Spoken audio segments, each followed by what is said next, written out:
Hello, Facebook and YouTube. It is I, Nathan Russell Smith, Finley Chief of the 2 fan, and I am so freaking excited today because my ultimate 30th anniversary Nightmare on Elm Street Freddy Krueger NECA figure arrived. It is 11:57, so I've been playing with him for about a good 20 minutes, and this figure's just awesome. So this is my review of him, and because I haven't seen many, I've only seen one review of this figure in full, so I thought I might as well throw in my 2 cents on him, and yeah. So firstly, we're going to start off with the box, and the box is, oh my god, I love this box. The box has the original poster art for Nightmare on Elm Street, and it just looks great. It has this very vinyl feel to it. It's very glossy, very reflective, and it just looks great. On the bottom, we have, you know, the people who made it, New Line Cinema, Neca, and that sort of thing. On the sides, you get a Nightmare on Elm Street 30th Anniversary Ultimate Freddy. On the back, we have pictures of the figure itself, plus his accessories, a small blurb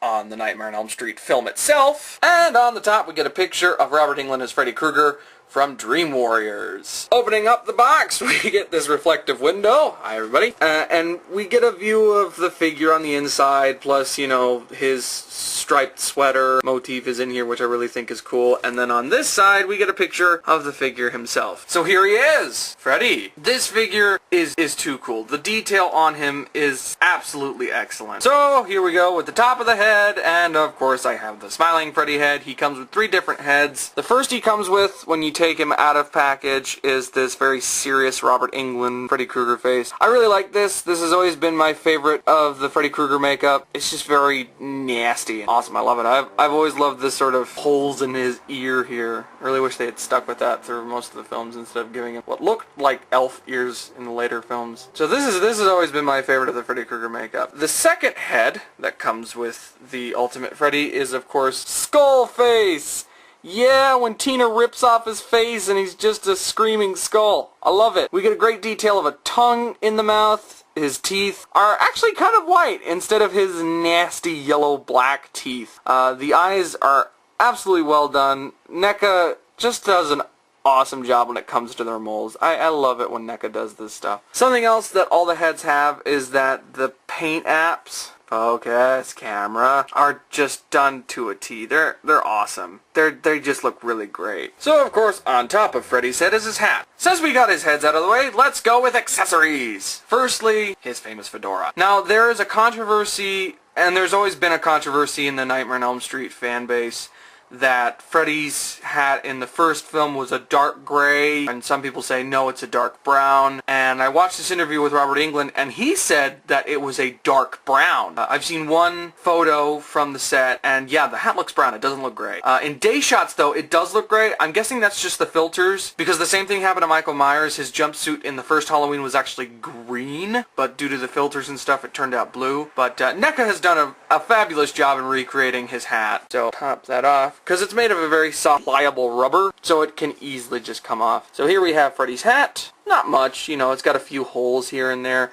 I also like the little upturned side. That's really cool. It looks great. I love it. And again, as I said before, it's made out of a very soft plastic, so you can easily just stick that on Freddy's head. Moving down to the torso, Freddy wouldn't be complete without his famous Christmas sweater. Fun fact, if you wonderful people have never seen the excellent documentary Never Sleep Again, which is about all the Nightmare on Elm Street films, if you have Netflix, it's on there. Watch it. It's amazing. It goes so in depth about the Nightmare on Elm Street films. I love it very much, and I'm going to try and get it on DVD later. The reason that Freddy's sweater is like this is because Wes Craven read an article that said that red and green are the 2 hardest colors for the human eye to see together. So that's why Freddy wears a red and green sweater. The sweater on here is absolutely excellent. Of course, seeing as how this is the first film, he does not have stripes on the sleeves. It's just straight red. And it looks great. It's also made of this very soft rubber, much like his hat, except this is a bit softer. And that's because Freddy has an ab crunch. That's one of his points of articulation. He's got an ab crunch. So now the sweater can move with him instead of hindering his movement. So that's a big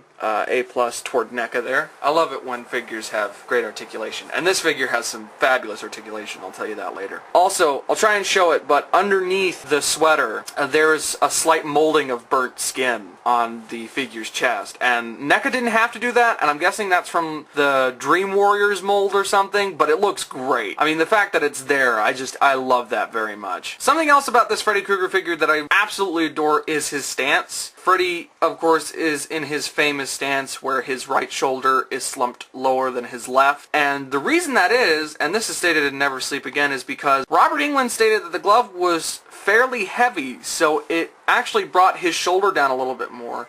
And he just exaggerated just a little bit to get that famous stance in there. And I love the fact that this figure comes with that. It looks great. Moving on down, we've got his two hands. There is, of course, his famous gloved hand and his non-gloved hand. The non-gloved hand is the same mold that NECA has used countless times before with their Freddy Krueger figures, and it looks great. So there's no complaining there. It looks fabulous. But the glove is where I give big kudos to NECA. They have really done a great job in making it look like the Part 1 glove. It's got its indentations, the fingers are the correct copperish red color. It looks great. Now this is the same mold that NECA has used before on their Freddy gloves, but something else is that when you turn the palm over, it's got the deep cut that the actual glove had in the film. So that's another big thing I applaud NECA for. The ring finger knife on the glove is a bit wonky. Not too much. I mean, you can't really notice it, but it's a bit wonky, but with some hot water I can easily fix that. Other than that, this glove is just excellent. It looks great, and I love it very, very much. And finally, we go down to his pants slash boots. The pants in the original were also a dark brown that were stained with oil, so they gave off a black color, but this is still wonderful. And it's the basic NECA Freddy pants mold. It just looks good, and the boots are very nice too. Apparently the boots were also brown, so Freddy was a red and brown guy. I find that very interesting. But it's great. The molding is absolutely fantastic. So for detail on this figure and just overall presentation, I give NECA a big A+. I especially love the smiling Freddy mold. That just looks great. I love that expression.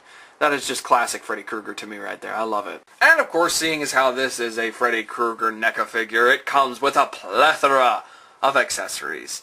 And these accessories are awesome. Firstly, we get poor old Tina's face. Oh, poor Tina. She was the first of the Elm Street children to go. Well, in the film, you know, it was Tina, then her boyfriend, then Johnny Depp, and then, you know, so on and so forth.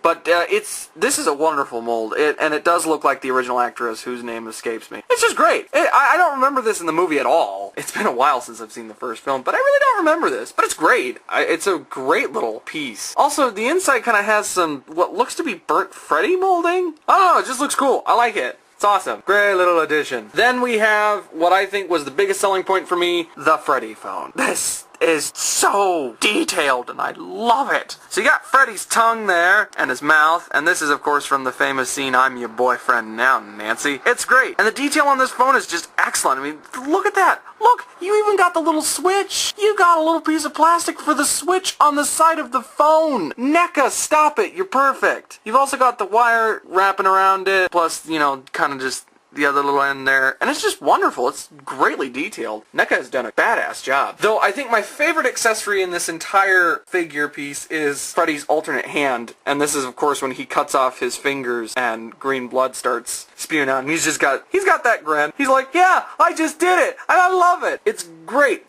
This is by far my favorite accessory of the entire figure, and I'm definitely going to have him posed with this later. The only little nitpick I have about this figure, and I guess that's because he's new, is the head and hand are a little hard to change. Especially the hand, I'm very scared that I might break the green blood molding off the hand if I'm not too careful. But other than that, it's great. You know, when you finally do get the head and such on there, it looks great. And this is a wonderful figure. And when placed with the other NECA horror movie figures that I own, you can see that Freddy is slightly taller than Pinhead, but is just towered over by Michael Myers. This is just too cool. I'm really happy that I have Freddy in my collection. I have a Freddy Kruger figure. It's from Freddy vs. Jason. It's Fred Kruger, or the Springwood Slasher, and I love that very much, but when I heard that Neca was releasing this figure, I knew I had to get it. And it looks great. Out of package, in package, it's just a great figure. So if you are thinking about picking this